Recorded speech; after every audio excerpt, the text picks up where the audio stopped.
Have you ever wondered why an attractive person you see with multiple tattoos and piercings thought they needed these permanent body decorations? Hi, I'm Rex Rogers, and this is episode number 214 of Discerning What is Best, a podcast applying unchanging biblical principles in a rapidly changing world and a Christian worldview to current issues and everyday life. Tattooless individuals are an endangered species fast nearing extinction. At least it seems so to me. Piercings are not quite as prevalent, but are growing in popularity and visibility among millennials, Gen Z, and the coming Gen Alpha.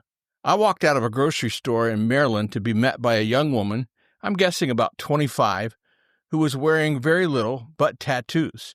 She had so many tattoos on one arm and shoulder, the colors ran together in an amorphous blue. She wore fewer but still a lot of tattoos on her other arm, a large tattoo running up her neck, and tattoos on her fingers. Tattoos of differing sizes and design were scattered up to the bottom of her skirt on both of her legs. She even had a small tattoo on her face. I've seen men wear this many tattoos, but never a woman. With all that, these tattoos painted what would be considered a very attractive woman. I'm guessing by anyone's judgment. Tattooing and piercings as a form of body modification date back about as far as reliable history goes. The earliest evidence of a tattoo dates to roughly 3100 BC.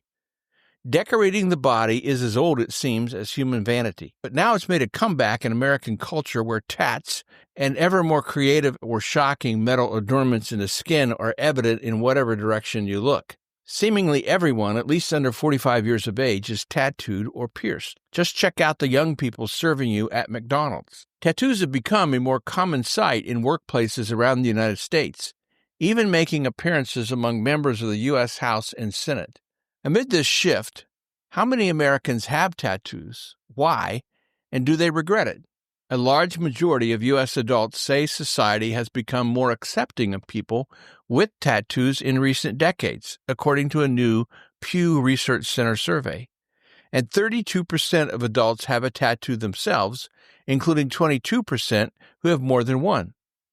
38% of women have at least one tattoo, compared to 27% of men. 39% of Black Americans have a tattoo, compared to 35% of Hispanic, 32% of white, and 14% of Asian Americans. 37% of those with some college or less education have a tattoo, compared with 24% of those with a bachelor's degree and 21% of those with postgraduate degrees. 41% of religiously unaffiliated adults have at least one tattoo, compared with 29% of those who are affiliated with a religion.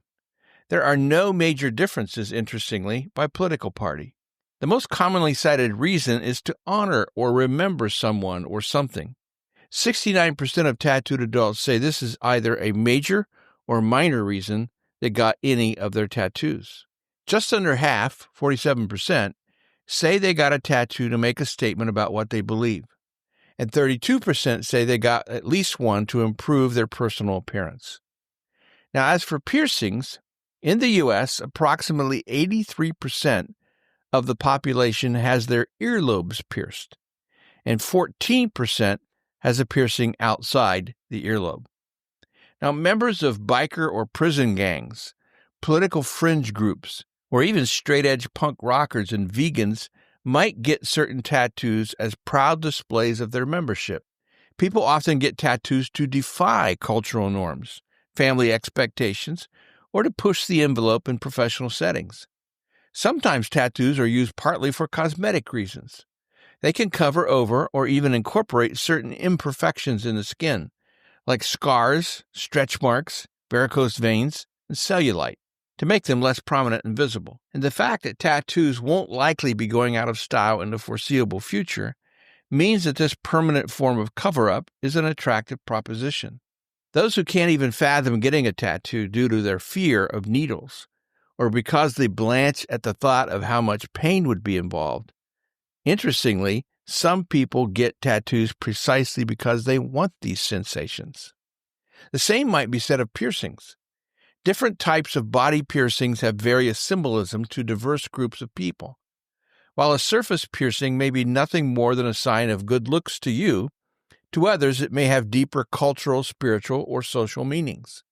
The primary meaning of earlobe piercing, often encouraged among women and now some men, has been lost to time and cultural integration. Nowadays, people mostly see lobe piercing as body aesthetics.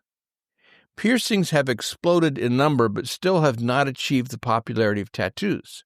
Since the phenomenon of the mono earring, nose rings, eyebrow piercings, belly rings, and other piercings have become more accepted and tolerated, particularly within Gen Z. While not everyone who wears piercings or even nose rings are identifying with LGBTQ persuasion, it is in some circles considered a signal.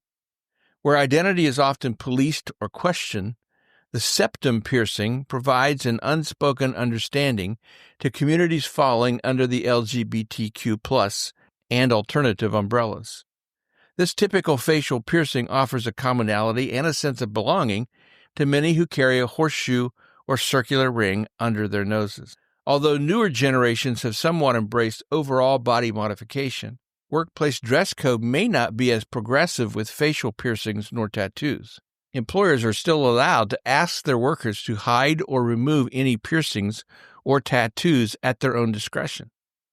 The adoption of advanced materials like titanium and surgical steel is also on the rise. These materials reduce allergy risk and improve the safety of body piercings. Global body piercing jewelry market is projected to grow from $8.1 billion in 2024 to $10.9 billion by 2031. From the beautiful to the bizarre, tattoos and piercings tend to provoke emotional response. When Christians ask questions about tattoos or piercings, someone usually cites the Old Testament book of Leviticus. Do not cut your bodies for the dead or put tattoo markings on yourselves. I am the Lord. Some people quote this verse as a statement outlawing tattoos or piercings, period. But this isn't a valid interpretation.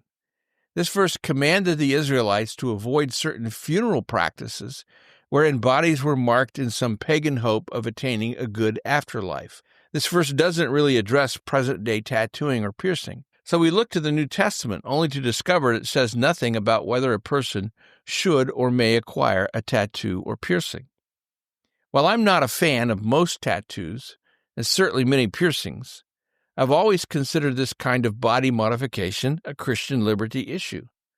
In other words, God did not say thou shalt, nor did he say thou shalt not, with respect to tattoos or piercings. Scripture offers guidance on inner beauty, modesty, and the importance of blessings that surpass outward adornment.